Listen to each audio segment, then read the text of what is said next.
कैसे हो बेटा? ठीक। आज देखो हमने पहले से बोर्ड सजा के रखा है ताकि आप लोगों का समय कम लगे। ठीक है, हम लोग pair of linear equation in two variable exercise 3.2 करने जा रहे हैं। ठीक है, एक्सरसाइज 3.2 के लिए हमने एक टेबल तैयार किया। ठीक है, ये टेबल में हमने अपने अलग से एक एफर्ट किया है। ये सारी चीजें आपको कहीं नहीं मिलेंगी, जो हमने सारी चीजों को एक जगह लाने की कोशिश की। ठीक है, ये क्या करा, ये एक घुट्टी की तरीके से काम करेगा। क्या घुट्टी? घुट्टी नहीं समझे? घुट्टी का मतलब ये है कि इस एक्सरसाइज, खास करके एक्सरसाइज, वैसे तो ये जानकारी पूरे चैप्टर के लिए सारी समस्याओं का समाधान है। क्या ये जो टेबल है, टेबल में जो भी चीजें हैं इनको एक्सप्लेन करने के बाद आपको ये लगेगा कि हमको पूरे चैप्टर की जानकारी हो गई, और खास करके एक्सरसाइज 3.2 के लिए ये सारी समस्याओं का समाधान इसी टेबल में मिल जाएगा। ठीक है ना?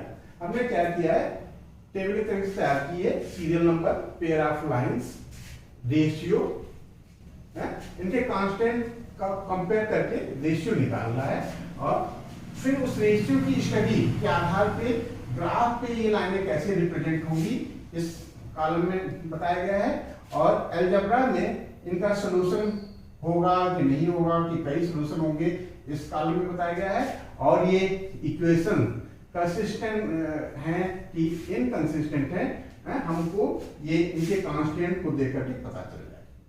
ठीक है बेटा, ये सारी जानकारी आपको एक ही जगह, एक ही टेबल में मिल रही है।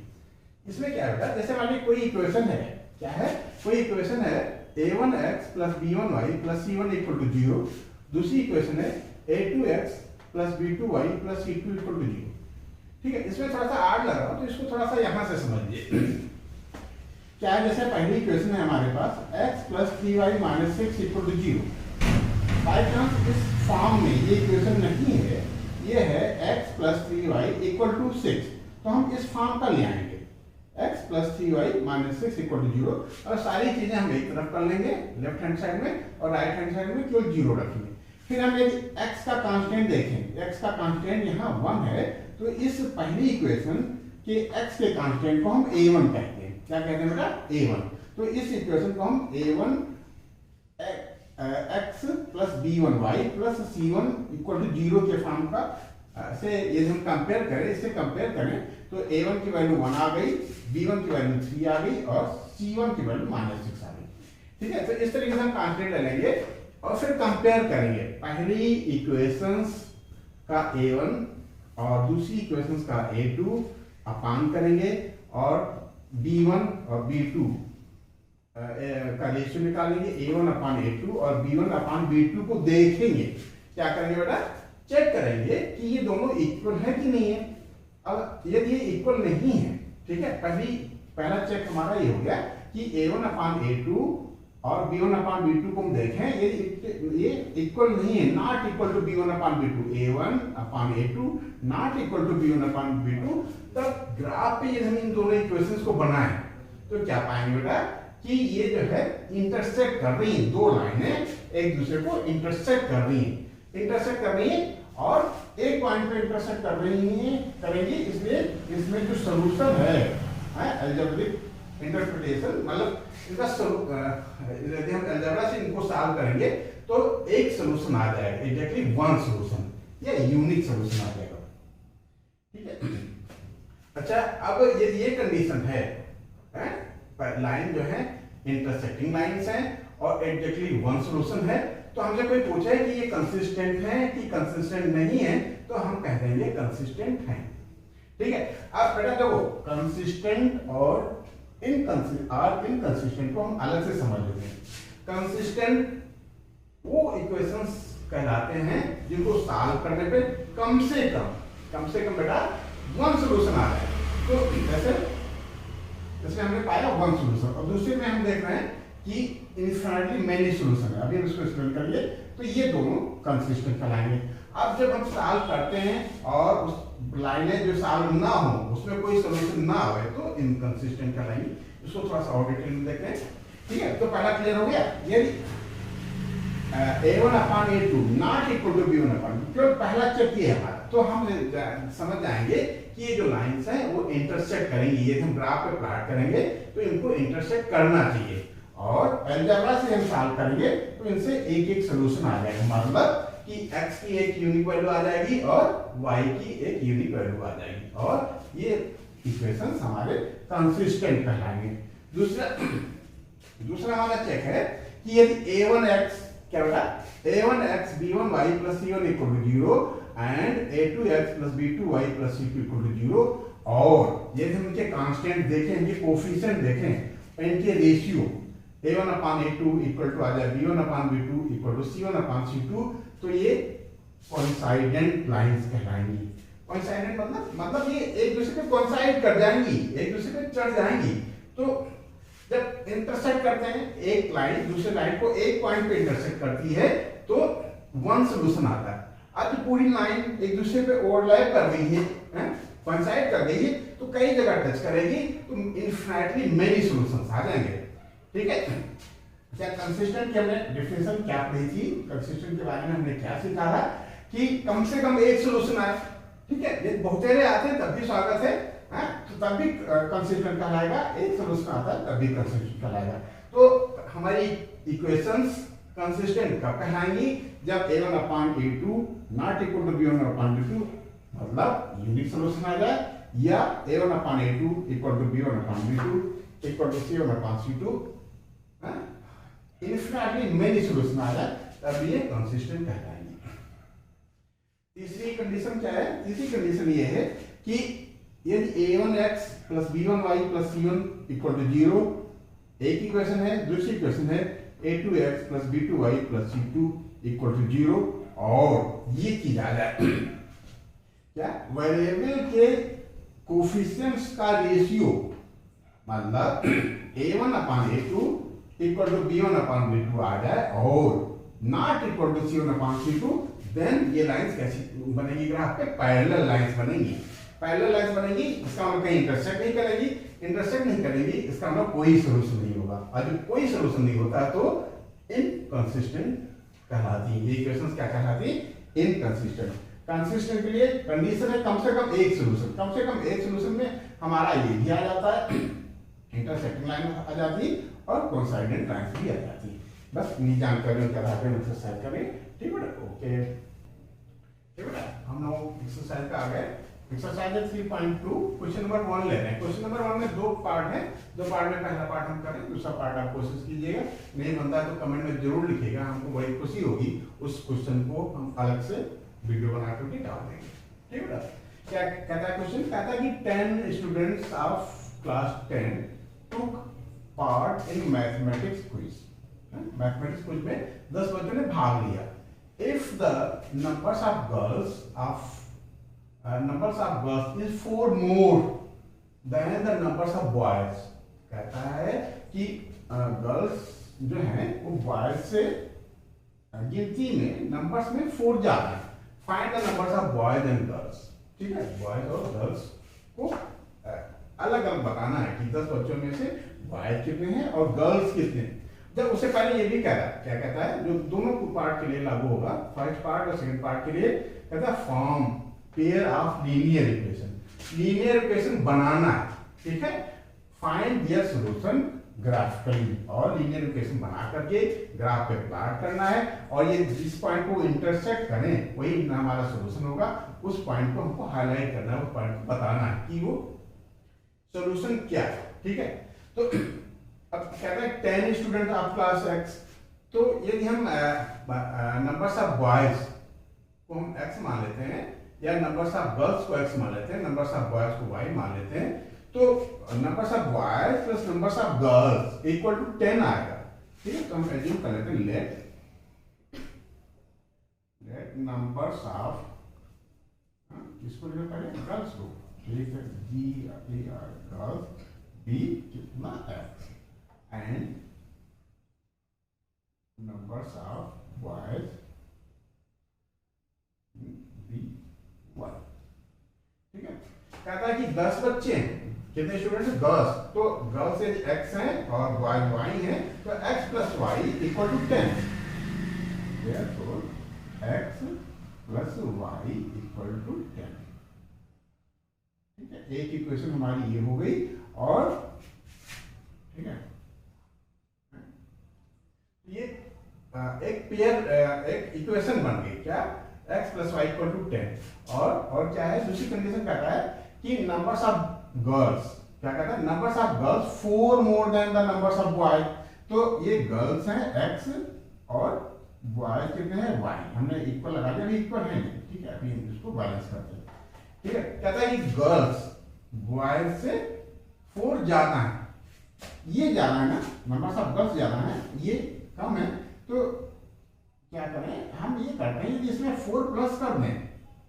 ठीक है, ये चूंकि ज्यादा है ना, गर्ल्स ज्यादा है, तो बॉय में भी यदि हम प्लस 4 कर दें तो हमारी इक्वेशन बैलेंस हो जाएगी। है, ये हो जाएगा x equal to y plus 4 और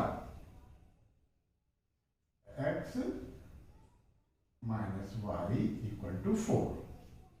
ठीक है, ये हमारी इक्वेशन हो गई। ठीक है, ये हमारी इक्वेशन 1 हो गई, इक्वेशन 2। अब हमको क्या करना है, हमको ग्राफ पे बनाना है। तो ग्राफ पे बनाने के लिए हम इसको टेबल बना लेते हैं। एक तो पार्ट हो गया हमारा क्या, form pair of linear equation, linear equation के पेयर बन गए, पहला लाइन और दूसरी लाइन मिलकर के पेयर बन गए। लीनियर इक्वेशन क्यों है, क्योंकि इसमें पावर 1 है और इन 2 वेरिएबल, चैप्टर में जितना था 2 वेरिएबल था, तो ये x और y 2 वेरिएबल हो गए। ये हमारा एक पार्ट हो गया। दूसरा पार्ट हमको उसको ग्राफ पे प्रेजेंट करना है, उसको ग्राफ से सॉल्यूशन पता करना है। तो हम क्या करेंगे, इनकी लिए एक टेबल बनाएंगे, x के करस्पॉन्डिंग y या y के करस्पॉन्डिंग x, एक टेबल बना लेते हैं। पहली इक्वेशन है हमारा x plus y equal to 10। ठीक है, तो y की वैल्यू हम x की डिफरेंट वैल्यू रखते हुए पा लेंगे। क्या कर रहे थे कि हम x plus y equal to 10 या y equal to 10 minus x लिख कर लेंगे और x और y। ठीक है, x की डिफरेंट वैल्यू पे हम y करस्पॉन्डिंग y पा लेंगे। x की वैल्यू मान लो हमने 2 ले लिया, चले लिया 2, तो y आ जाएगा 10 माइनस 2 यानी 8। ठीक है, यदि हम x की वैल्यू 4 ले लेते हैं, 4, तो 10 माइनस 4 y आ जाएगा हमारा 6। ठीक है, यदि हम x की वैल्यू 5 ले लेते हैं, ठीक है, तो y आ जाएगा 10 माइनस 5 यानी 5। ठीक है, तो पहला चार्ट हमारा तैयार है। पहली लाइन के लिए हम इस चार्ट का यूज करेंगे, इस टेबल का यूज करेंगे। ठीक है, x करस्पॉन्डिंग 8 लेंगे, 2 का करस्पॉन्डिंग 8, 4 का करस्पॉन्डिंग 6 और 5 का करस्पॉन्डिंग 5। ठीक है, दूसरी क्वेश्चन है x minus y equal to 4, तो x minus y equal to 4। ठीक है, को हम लिख सकते हैं क्या लिख लें, x equal to y plus 4। ऐसे नहीं, चलो ऐसे लिख सकते हैं। ठीक है, कोई जरूरी नहीं कि हम y को ही x के फॉर्म के चेंज करें, हम x को भी y के फॉर्म का ले सकते हैं। इसमें क्या करना पड़ेगा कि y की डिफरेंट वैल्यू लेनी पड़ेगी। y इक्वल टू 1 ले लेते हैं, लिख लेते हैं पहले 1, तो x हमारा हो जाएगा 5। ठीक है, y यदि हम 2 ले लेते हैं तो x हो जाएगा हमारा 6। ठीक है, यदि हम y 3 ले लेते हैं तो x हो जाएगा, कितना हो जाएगा 7। ये हमारी दूसरी टेबल हो गई। अब इस टेबल के आधार पे एक लाइन प्लॉट करेंगे और इस लाइन टेबल की सहायता से दूसरी लाइन प्लॉट करेंगे, जहां वो इंटरसेक्ट करेंगी, वही हमारा सोल्यूशन होगा। ठीक बेटा, ठीक, क्या किया हमने, इस टेबल के सहारे हमने एक लाइन ये ड्रॉ कर लिया और दूसरी टेबल, दूसरी क्वेश्चन के रिस्पेक्ट में हमने दूसरा ग्राफ, दूसरी लाइन प्लॉट कर लिया। कैसे प्लॉट किया, तो इसका x2 है, तो 2 का करस्पॉन्डिंग y 8 है, तो हम x एक्सिस पे 2 गए और इसी की चीज में ऊपर 10 यूनिट गए, 8 यूनिट गए, तो ये पॉइंट हमारा मिल गया 2 और 8। ठीक इसी तरीके से 4 यूनिट गए x एक्सिस पे और इसी चीज में 6 यूनिट गए, तो हमको दूसरा पॉइंट मिल गया 4, 6 और तीसरा पॉइंट 5 और 5 ये मिल गया। इन तीनों पॉइंट्स को मिलाकर एक लाइन ड्रा किया, ये line x plus y equal to 10 को रिप्रेजेंट करती है। क्लियर बेटा, ठीक है। दूसरा है हमारा x 5 है, तो उसका करस्पॉन्डिंग y 1 है, तो हमने x पे y एक्सिस पे x एक्सिस पे 5 यूनिट गए और इसी चीज पे 1 यूनिट y पे, ये हमारा हो गया 5, 1। दूसरा पॉइंट हमारा 6, 2, x एक्सिस पे 6 गए और y एक्सिस पे 2 गए, तो ये पॉइंट हो गया हमारा 6,2।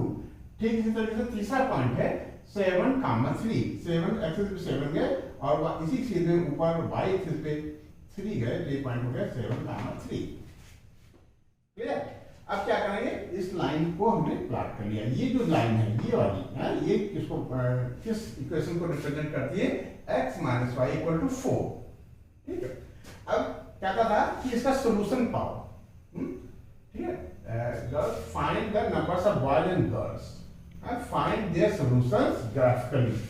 नंबर्स ऑफ बॉयज और नंबर्स ऑफ गर्ल्स को ग्राफ से पता करना है।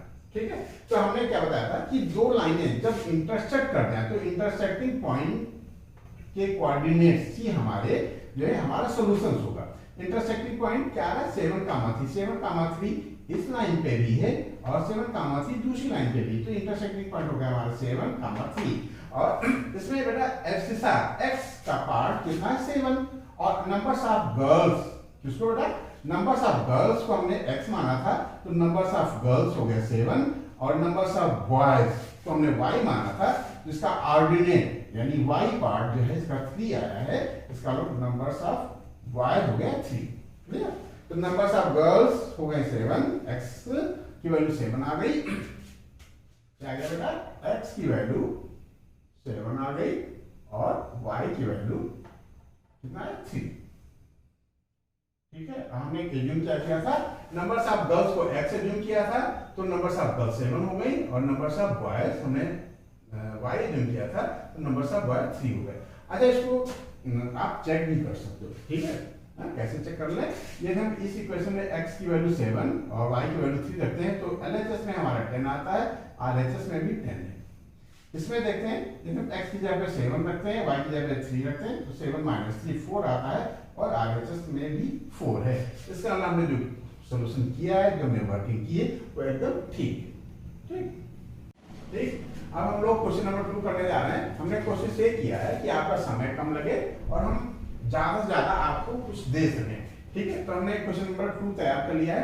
कहता है कि ऑन कंपेयरिंग द रेशियो, इसे शुरुआत में सबसे पहले हमने टेबल एक बनाया था, a1/a2 b1/b2 c1/c2 को कंपेयर करके हम कैसे पता करें कि ये इंटरसेक्टिंग लाइंस हैं कि पैरेलल हैं कि कोइंसाइड कर रही हैं, एक दूसरे को कोइंसाइड कर रही हैं। तो कहता है यही चेक करो। ठीक है, तो हम क्या करेंगे, इसको पहला पार्ट है ये क्वेश्चन नंबर 2 का, 5x - 4y + 8 = 0।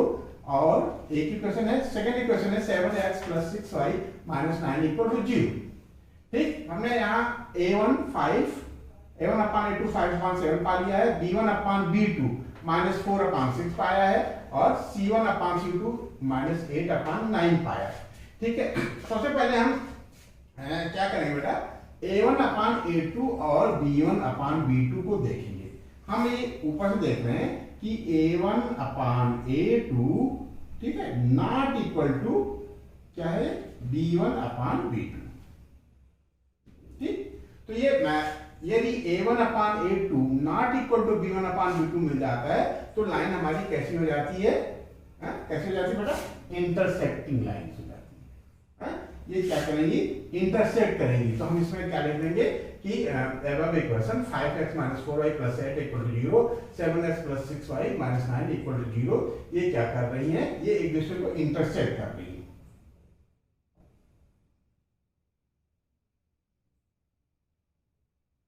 ये लाइन है, ये इंटरसेक्टिंग लाइन है। ठीक है, अगला पार्ट है हमारा 9x + 3y + 12 = 0, 18x + 6y + 24 = 0। a1/a2 में हम देखते हैं तो 9/18 आता है, b1/b2 में 3/6 आ रहा है, 12/24 में c1/c2 में 12/24 आ रहा है। ठीक है, अब a1/a2 9/18 आएगा बेटा, a1/a2 9/18, ये क्या है, 1/2 रिड्यूस होकर के जाएगा, b1/b2 रिड्यूस होकर के 3 1 जा 3 c2 जा 6, ये भी आ जाएगा 1/2 और c1/c2 इक्वल टू आ जाएगा 12 1 जा 2 12 यानी 1/2, ये भी आ गया। तो ये क्या पाया आ गया, ये आ गया a1/a2 equal to b1/b2 equal to c1/c2। ठीक, इसका मतलब ये हुआ कि ये लाइन कैसी है बेटा, हाँ? हाँ? कैसी है, जब a1 upon a2 b1 upon b2 equal to c1 upon c2 आता था तो टेबल में हम लोगों ने क्या पाया था कि ये लाइन कोइंसाइड कर रही है। क्या कर रही है बेटा, कोइंसाइड कर रही है। ये लाइन एक ही है, एक दूसरे को ओवरलैप कर जाएंगी। ओवरलैप करने पे क्या होता है, मैनी सोल्यूशन हो जाता है, इनफिनिटली मैनी सोल्यूशन हो जाता है। और इसकी प्रॉपर्टी हमको क्या बताना है, हमको कोइंसाइड लिख देना है। यहाँ क्या लिखना है, ये लाइन हमारी क्या कर रही है, कोइंसाइड कर रही है।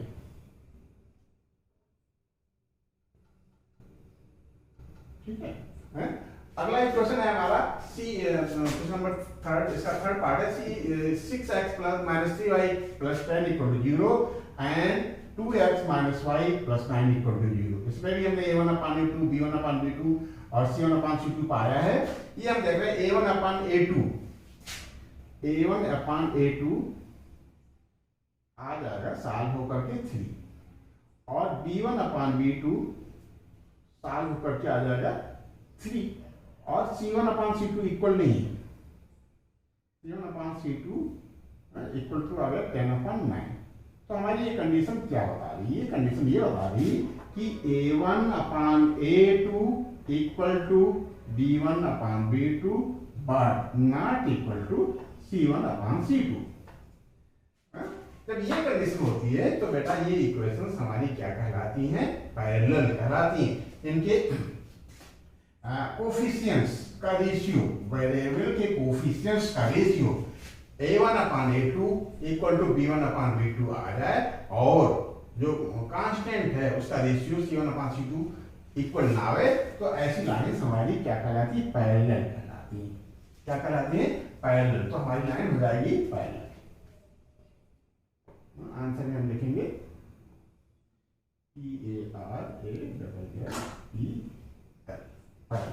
ठीक है, तो ये सिस्टम हमारा क्या था, इंटरसेक्टिंग लाइन का था, ये था हमारा कोइंसाइड लाइन का था और ये सिस्टम हमारा पैरेलल लाइंस का। ठीक है, इस तरीके से क्वेश्चन नंबर 2 हो गया। हम लोगों ने क्वेश्चन नंबर 3 नोट कर लिया है ना। क्वेश्चन नंबर 3 में कई पार्ट हैं और क्वेश्चन नंबर 3 और क्वेश्चन नंबर 2 एक जैसे हैं, एक कॉन्सेप्ट पे हैं, इसलिए हमने क्वेश्चन नंबर 3 के 2 पार्ट पढ़ने हैं। ठीक है, इसमें हमको क्या बताना है, ये कंसिस्टेंट है कि कंसिस्टेंट इनकंसिस्टेंट। तो इसके लिए हमको वही करना पड़ेगा बेटा, इनके रेशियो के कंपेयर करने पड़ेंगे। कंसिस्टेंट के लिए हमको कम से कम एक सोल्यूशन चाहिए। क्या चाहिए, 1 सोल्यूशन कम से कम, एटलीस्ट। तो यदि a1 upon a2 not equal to b1 upon b2 आता है, इसमें इस इक्वेशन में हम क्या देख रहे हैं, a1 की वैल्यू अच्छा थोड़ा सा स्पेल कर देते हैं इक्वेशन को। ये पहली इक्वेशन इस फॉर्म में थी 3 upon 2x plus 5 upon 3y equal to 7। इसको हमने थोड़ा सा सिंप्लीफाई किया। क्या किया, 3 2 जा 6 एलसीएम आया, 6 एलसीएम 6 आया, यहाँ 2 है तो इसमें आपको 3 से मल्टीप्लाई करना पड़ा, तो हम ऊपर 3 से भी मल्टीप्लाई करेंगे, 3 3 जा 9x और इसमें 2 से मल्टीप्लाई करेंगे 10y और 6 का 7 में मल्टीप्लाई करेंगे तो 42 आएगा और 42 को इधर ट्रांसपोज कर देंगे तो -42 आएगा। ठीक है, पहली इक्वेशन ये हो गई। सेकंड इक्वेशन थी हमारी इसी फॉर्म में दे रखी थी, बस ये दे रखा था 9x - 10y इक्वल टू 14। 14 को हम ट्रांसपोज करके इधर ले आए, ये -14 इक्वल टू 0 हो गया। ठीक, हम कंपेयर करते हैं, a1 अपान a2 हमारा है 9 अपान 9, b1 अपान b2 आया 10 अपान -10 और c1 अपान c2 आया -42 अपान -14। ठीक है, a1 अपान a2 बेटा रिड्यूस होकर के 1 आ रहा है। ठीक है, और b1 अपान b2 रिड्यूस होकर के -1 आ रहा है। ठीक है, और c1 अपान c2 रिड्यूस होकर के कितना आ रहा है, 14 3 जा 42, क्यों 14 3 जा 42। ठीक है, अब हम ये देख रहे हैं कि a1 upon a2 not equal to b1 upon b2, a1 upon a2 not equal to b1 upon b2। तो ये क्या हो गया, ये लाइन कैसी हो गई, ये इंटरसेक्टिंग लाइन हो गई। इंटरसेक्टिंग हो गई तो 1 सोल्यूशन आ गया। 1 सोल्यूशन आ गया तो हमारा ये सिस्टम क्या हो गया, कंसिस्टेंट हो गया। आंसर हमारा क्या हो जाएगा, कंसिस्टेंट। जो हमारी इक्वेशंस हैं ये क्या है, कंसिस्टेंट है। ठीक, क्लियर। ऐसे हम एक पार्ट और पढ़ाएं। ये सारे क्वेश्चन एक जैसे हैं लेकिन थोड़ा सा ये डिफरेंट लगा, जैसा फ्रैक्शन का था इसलिए हमने इसको सॉल्व कर दिया। पहली इक्वेशन ये थी फिफ्थ पार्ट में, फर्स्ट इक्वेशन थी 4/3 x + 2y = 8। इस फॉर्म में था। हमने क्या किया, ये 3 को हटाने की कोशिश की तो 3 हटा दिया। 3 हटाने 3 से मल्टीप्लाई करना पड़ेगा, तो 3 से मल्टीप्लाई करेंगे 3 कट जाएगा, इसमें भी 3 से मल्टीप्लाई हो जाएगा, 3 × 6 और इसमें भी 3 से मल्टीप्लाई हो जाएगा 24। इस 24 को ट्रांसपोज कर दिए तो पहली इक्वेशन हमारी स्टैंडर्ड फॉर्म में a1x + b1y + c1 = 0 के फॉर्म में ये सेट हो गई। 4x + 6y - 24 = 0। और दूसरी इक्वेशन हमारे हमको इस फॉर्म में दे रखा था 2x + 3y = 12। 12 को हमने ट्रांसफर कर दिया, -12 = 0। अब यहाँ पर है a1/a2 = 4/2, b1/b2 = 6/3 और c1/c2 = -24/12। ठीक है, तो a1/a2 क्या आ गया बेटा, रिड्यूस होकर के 2 आ जाए। ठीक है, b1/b2 भी रिड्यूस होकर के 2 आ गया और c1/c2 भी रिड्यूस होकर के क्या जाएगा, 2 ही आ रहा है। ठीक है, since a1/a2 = b1/b2 = c1/c2, therefore lines are कैसे बेटा, कोइंसाइडेंट लाइंस। लाइंस क्या है, ये एक ही सिस्टम को, एक ही लाइन को रिप्रेजेंट करती है, एक कोइंसाइड करेंगी। इनफैक्ट मेरी सॉल्यूशन होगा, मेरी सॉल्यूशन से इसका मतलब कम से कम एक सॉल्यूशन चाहिए, इसमें तो बहुत सारे सॉल्यूशन मिल रहे हैं, इसका मतलब ये भी कंसिस्टेंट है। ये क्या हो जाएगा, कंसिस्टेंट। तो बाय चांस हमने जो दो क्वेश्चन पकड़े थे दोनों कंसिस्टेंट हो। ठीक है, इस तरीके से हमारा क्वेश्चन नंबर 3 हो गया। क्वेश्चन नंबर 3 और 2 एक जैसा है, कंपेयर दोनों में करने a1 a2 b1 b2 c1 c2 का कंपेयर करना है। ठीक है, और कॉन्सेप्ट वही है। यदि हमारी लाइनें क्या है बेटा, कम से कम वन सॉल्यूशन आ रहा है तब भी कंसिस्टेंट है, मेनी सॉल्यूशन आ रहा है तब भी कंसिस्टेंट है, और जब पैरेलल लाइंस आएंगी तब वो इनकंसिस्टेंट हो जाएंगी। पैरेलल कर आपको क्वेश्चन मिल जाएगा, उसमें देखिएगा ये लाइनें पैरेलल आ रही। पैरेलल कब आती है, जब a1/a2 = b1/b2 but not equal to c1/c2। ठीक है बेटा, क्लियर बेटा। हम लोग क्वेश्चन नंबर 4 करने जा रहे हैं। क्वेश्चन नंबर 4 में भी वही है, कहता है कि कई पार्ट दे रखे हैं जिसमें से हमने 2 पार्ट सिलेक्ट किए, पार्ट 1 और पार्ट 2। कहता है कि which of the following pairs of linear equations are consistent और इनकंसिस्टेंट। पहले आपको ये बताना है कि ये पेयर जो है वो कंसिस्टेंट है कि इनकंसिस्टेंट है। यदि कंसिस्टेंट है, if consistent, obtain the solution graphically. कहता है ग्राफ से पता करो। तो हम क्या करेंगे, सबसे पहले वही तरीका पुराना जो सबसे पहले हमने टेबल में चेक बनाया था। क्या बनाया था कि a1/a2 b1/b2 c1/c2 कंपेयर करके देखें। ठीक है, तो इस पार्ट फर्स्ट की इस इक्वेशन को कुछ हम इस तरीके से लिख लेते हैं। क्या बेटा, x + y - 5 = 0। ये इक्वेशन फर्स्ट हो गई। दूसरी इक्वेशन है 2x + 2y - 10 = 0। ये सेकंड इक्वेशन हो गई। अब हम a1/a2 b1/b2 निकालें तो a1/a2 आ गया 1/2। ठीक है, b1/b2 आ जाएगा, ये भी बेटा 1/2 हमको दिख रहा है, 1 और 2, और c1/c2 आ रहा है -5/10। ये भी रिड्यूस होकर के 5 1 या 5 5 2 या 2, ये भी 1/2 आ रहा है। तो ये क्या आ गया, ये आ गया a1/a2 = b1/b2 = c1/c2। ठीक है, तो इस कंडीशन पे हम लोगों ने क्या सीखा था, टेबल हमने ये देखा था कि if a1/a2 = b1/b2 = c1/c2 then pair of linear equations are क्या है बेटा, ये कंसिस्टेंट है। क्यों कंसिस्टेंट, इसलिए है कि ये जो है एक दूसरे को कोइंसाइड कर जाएंगी लाइनें। ये लाइनें कैसे कोइंसाइड कर रही हैं, कोइंसाइड कर जाएंगी, एक ही लाइन को रिप्रेजेंट करेंगी, इसलिए इनफिनिटली मेनी सॉल्यूशन मिलेगा, और इनफिनिटली मेनी सॉल्यूशन मिलेगा, इसलिए बेटा ये क्या है, कंसिस्टेंट है। अब ये कंसिस्टेंट है तो इसका हमको ग्राफ बनाना है, ठीक है, इस पेयर का ग्राफ बनाना है।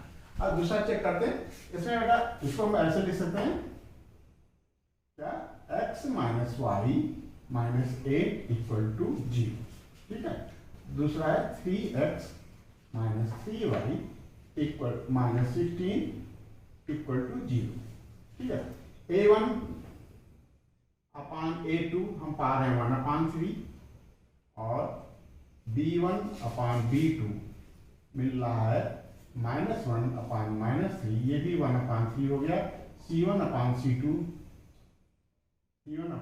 हो गया -8 अपान -16, ये हो जाएगा 8 1 जा 8, 8 2 जा 16, 1/2 आ गया, ठीक है। तो इसमें a1 upon a2 equal to आ गया b1 upon b2, not equal to c1 upon c2, क्यों, a1 अपान a2 1/3 आया, b1 अपान b2 भी 1/3 आया, c1 अपान c2 1/2 आ रहा है। तो ये सिस्टम आ गया, ये सिस्टम बताता है कि जो ये लाइनें हैं ये एक दूसरे के पैरेलल है, क्या बेटा, पैरेलल है, पैरेलल है तो इंटरसेक्ट नहीं करेंगी, इंटरसेक्ट नहीं करेंगे तो सॉल्यूशंस नहीं आएगा, और सॉल्यूशंस नहीं आएगा तो ये इनकंसिस्टेंट हो जाएंगी, क्या हो जाएगी बेटा, ये इनकंसिस्टेंट हो जाएंगी, ठीक है। इनकंसिस्टेंट है तो इसको हम ग्राफ पे नहीं हमको प्लॉट करना है, कंसिस्टेंट है तो इसको प्लॉट करके सॉल्यूशन पाना है, ठीक है बेटा, इतना नोट कर लो, ठीक है। हमने क्या किया था, क्वेश्चन नंबर 4 के लिए जो इक्वेशन थी x + y = 5 के लिए हमने एक टेबल तैयार कर लिया, x और उसका करस्पॉन्डिंग y। ऐसे ही जो फर्स्ट पार्ट में दूसरी इक्वेशन थी 2x + 2y, उसमें भी हमने x और y में एक टेबल बना लिया, ठीक है। अब इसको हमको प्लॉट करना है, तो प्लॉट क्यों करना है, कहता था कि ये कंसिस्टेंट है तो प्लॉट करो, तो ग्राफ बनाओ, और कंसिस्टेंट जो थे हमने ये पाया था कि इनका a1 अपान a2 और b1 अपान b2 और c1 अपान c2 तीनों इक्वल थे, तो ये लाइनें कैसी थी, कोइंसाइड कर रही थी, इसका मतलब इनफिनिटली मेनी सॉल्यूशन था, और कंसिस्टेंट है, कम से कम एक सॉल्यूशन होना चाहिए, इसमें जो बहुत सारे सॉल्यूशन मिल रहे हैं, इसलिए कंसिस्टेंट है, और फिर ठीक है, तो इसलिए हमको इसको प्लॉट करना है, कहता था कंसिस्टेंट है तो ग्राफ पे प्लॉट करो, ग्राफ दिखाओ इसका। तो हमने एक टेबल तैयार कर लिए, पहली इक्वेशन के लिए हमने x का करस्पॉन्डिंग x2 है तो उसका करस्पॉन्डिंग 3 मिला था, तो हम ये देख रहे हैं x एक्सिस पे 2 जाएंगे, उसका y 3 मिल गया, पहला पॉइंट हो गया हमारा 2, 3, दूसरा पॉइंट है 3, 2, और तीसरा पॉइंट है 1, 4, ठीक है। इस तरीके से इन तीनों पॉइंट्स को मिलाते हुए एक लाइन ड्रॉ किया, ये लाइन प्रेजेंट करती है x + y = 5। अगली लाइन के लिए हमें पहला x को हमने लिया था 0, मतलब हमको ओरिजिन से x एक्सिस पे जाना ही नहीं है, 0 जाना है, और y एक्सिस पे 5 यूनिट जाना है, तो पहला पॉइंट हो गया हमारा 0, 5, दूसरा पॉइंट है x एक्सिस पे 4 जाना है, y एक्सिस पे 1 जाना है, तो दूसरा पॉइंट हो गया 4, 1, तीसरा पॉइंट है x एक्सिस पे ही रहना है 5 और y पे नहीं जाना, तो ये पॉइंट हो गया 5, 0, ठीक है। अब हम ये 1, 4, 2, 3, 2 को मिलाते हैं तो ये लाइन बनती है, इसको मैं आगे पीछे बढ़ाएं, और 0, 5, 4, 1 और 5, 0 को भी आगे पीछे बढ़ाएं, तो हम ये पा रहे हैं बेटा कि ये लाइन एक दूसरे को कोइंसाइड कर रही है, इसका मतलब ये हुआ कि इनका जो सॉल्यूशन है वो इनफिनिटली मेनी सॉल्यूशंस है, ठीक है। इस तरीके से इसलिए लाइन का इस ग्राफ के द्वारा हमको ये पता चलता है कि इनका जो सॉल्यूशन है वो infinitely many solution. Question number 5 हम लोग करने जा रहे हैं। क्वेश्चन नंबर 5 में कह रहा है कि half the perimeter of rectangular garden whose length is 4 meter more than its width is 36 meter। ये 36 क्या है, ये 36 किसको कहता है, हाफ द पेरीमीटर इज 36। किसका पेरीमीटर 36 है, उस गार्डन का जिसकी लेंथ 4 ज्यादा है विड्थ से। तो हमने क्या किया, हमने एज्यूम कर लिया let length of garden be L and width of garden be D।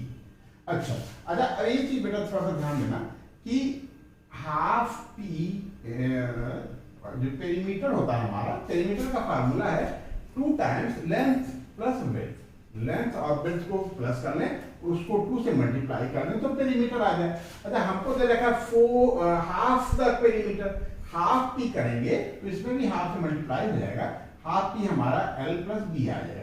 तो हमको एक हिसाब से ये दे रखा है, क्या दे रखा है, according to question L plus B, half perimeter हमारा हो जाएगा L plus B equal to दे रखा है कितना 36। ठीक है, एक इक्वेशन ये बन गई। और दूसरी इक्वेशन के लिए कहता है क्या कह रहा है कि whose length is 4 metre more, length को ये जब लिख लेते हैं और विड्थ को ले लेते हैं तो लेंथ को कहता है 4 मीटर ज्यादा है। ठीक है, क्या कहता है 4 मीटर ज्यादा है। अच्छा एक बात बताओ, आपके पास 4 रुपए ज्यादा है इनसे, ठीक है, तो या तो हम आपसे 4 रुपए ले लें या तो इनको भी 4 रुपए दे दें। तो ये तो लेने वाला काम अच्छा नहीं है, ये ज्यादा है तो हम इसको भी ज्यादा कर दें, दोनों को बैलेंस कर दें। ठीक है, तो हमारा इक्वेशन बन गई L equal to b plus 4। इसको हम ऐसे भी लिख सकते हैं R L minus b equal to 4। ठीक है, बी को ट्रांसफर कर दिया, ये हमारी इक्वेशन हो गई सेकंड। ठीक है, अब हमसे कहता था कि फाइंड को लेंथ और विड्थ को, दो इक्वेशन हमारी बन गई, L plus B equal to 36, L minus b equal to 4। इन दोनों को हमको सॉल्व करना है, तो हम क्या करें, इनको ऊपर नीचे लेकर के प्लस कर दें। क्या कर दें बेटा, प्लस कर दें, तो ये बी भी कट जाएगा। ठीक है, और ये हो जाएगा हमारा 2L इक्वल टू कितना बेटा 40 और L इक्वल टू 2 से डिवाइड हो जाएगा 20 आ जाएगा। ठीक है, L 20 है, L की वैल्यू हम इस इक्वेशन में यदि रख देते हैं तो 20 इक्वल टू बी प्लस 4। ठीक है, और b हमको निकालना है तो b हम इधर रहने दें, 4 को इधर ट्रांसफर कर दें तो 20 माइनस 4। ठीक है, ये हमारा हो जाएगा 16, b इक्वल टू 16। तो लेंथ हमारी आ गई 16 और विड्थ आ गई 20। तो हमारा आंसर हो गया लेंथ इक्वल टू कितना आया था 20 और विड्थ इक्वल टू 16। ये हमारा 16। ठीक है, ओके। ठीक है, हम लोग एक्सरसाइज 3.2 का लास्ट क्वेश्चन करने जा रहे हैं। अच्छा थोड़ा सा समय ज्यादा लग रहा था, सेशन थोड़ा सा लंबा खींच रहा था, इसलिए हमने बोर्ड को हमने पहले से सजा दिया है। ठीक है, हम इसको एक्सप्लेन करते हैं। क्या है, कहता है कि draw the graph of the equation x minus y plus 1 equal to 0 and 3x plus 2y minus 12 equal to 0। फिर क्या कहता है, determine the coordinate of the vertices of the triangle found by these lines and the x axis and set the triangular region. तो सबसे पहले हम concentrate करते हैं, क्या कहते हैं कि draw the graph of the equation this and this. हमको दो ग्राफ बनाने हैं, इस इक्वेशन का एक ग्राफ बनाना है, एक लाइन ड्रॉ करनी है, और इस इक्वेशन से एक दूसरी लाइन ड्रॉ करनी है। तो इस equation x minus y plus 1 हमने यहाँ नोट कर लिया, minus y equal to x उधर ट्रांसफर कर देंगे, माइनस एक्स 1 भी ट्रांसफर करेंगे, माइनस 1 हो जाएगा, और तीनों टर्म में माइनस है, हम अगले उसमें हम इसको लिख सकते हैं माइनस मल्टीप्लाई कर देंगे, तो ये y equal to x plus 1 आ गया। ठीक है, एक हमने टेबल बना लिया, x और y लिख लिया। ठीक है, y को हमको पाना है, क्या पाना है बेटा, y किसके रिस्पेक्ट में, x के रिस्पेक्ट में। तो हमने x की वैल्यू 1 रखेंगे, हमने यहाँ फिट कर लिया, तो 1 प्लस 1 y हमारा 2 हो जाएगा। यहाँ 2 रखेंगे तो 2 प्लस 1 और y हमारा 3 आ जाएगा। यहाँ इधर 0 रखते हैं तो 0 प्लस 1 यानी हमारा y जो है 1 आएगा। ठीक है, एक पहली टेबल हमारी तैयार हो गई। तो पहली टेबल की सहायता से हमने एक लाइन ड्रॉ किया। ठीक है, x minus y plus 1 equal to 0, ये लाइन। ठीक है, इसमें देखो क्या कहता है 1, 2, x एक्सिस पे हमको 1 जाना है और इसी चीज में y एक्सिस पे 2 जाना है। पहला पॉइंट मिल गया, x एक्सिस पे 2 जाना है, y एक्सिस पे इसी चीज पे 3 जाना है। और क्या कहता है x एक्सिस पे हमको जाना ही नहीं है, मतलब हमको यहाँ ओरिजिन पे ही रहना है। ठीक है, और y एक्सिस पे 2 जाना है। तो इस तरीके से हम ये 3 पॉइंट मिल गए, इन तीनों पॉइंट को आगे बढ़ा दिया। तो इसको हम थोड़ा सा x एक्सिस की तरफ भी बढ़ा देंगे। थोड़ा लंबा कर देंगे। ठीक, तो ये लाइन हमारी हो गई x minus y equal to 1। Clear. अगली लाइन थी हमारी 3x plus 2y minus 12 equal to 0। हमने लिख दिया 3x plus 2y minus 12 equal to 0। तो 2y 3x उधर ट्रांसपोज की दिया माइनस 3x प्लस 12, तो y equal to minus 3x plus 12 upon 2। x और y में हमने टेबल बना लिया। अच्छा, इसमें थोड़ा सा हम दिमाग लगाएंगे। ठीक है, दिमाग इसलिए लगाएंगे कि फ्रैक्शन में या पॉइंट में आने के चांसेस हैं, तो हम x की वह वैल्यू रखेंगे जिसके करस्पॉन्डिंग y होल नंबर में आ जाए। ठीक है, तो देखो यहाँ अपॉन 2 है, यदि ये टर्म हमारा 0 हो जाएगा तो 12 अपॉन 2 y हमारा 6 आ जाएगा। ये टर्म 0 कब होगा? जब x की वैल्यू हम 0 ले लें। x की वैल्यू 0 ले लेते हैं तो 3 को 0 से मल्टीप्लाई करेंगे 0 आएगा, 12 बचेगा, 12 को 2 से डिवाइड करेंगे तो 6 आ गया। फिर x की वैल्यू यदि हम 2 लेते हैं, बेटा क्या लेते हैं 2, तो 3 2 जा 6, माइनस 6 प्लस 12 मिलकर के प्लस 6 बना देगा, प्लस 6 में 2 से डिवाइड करेंगे तो 3 बना देगा।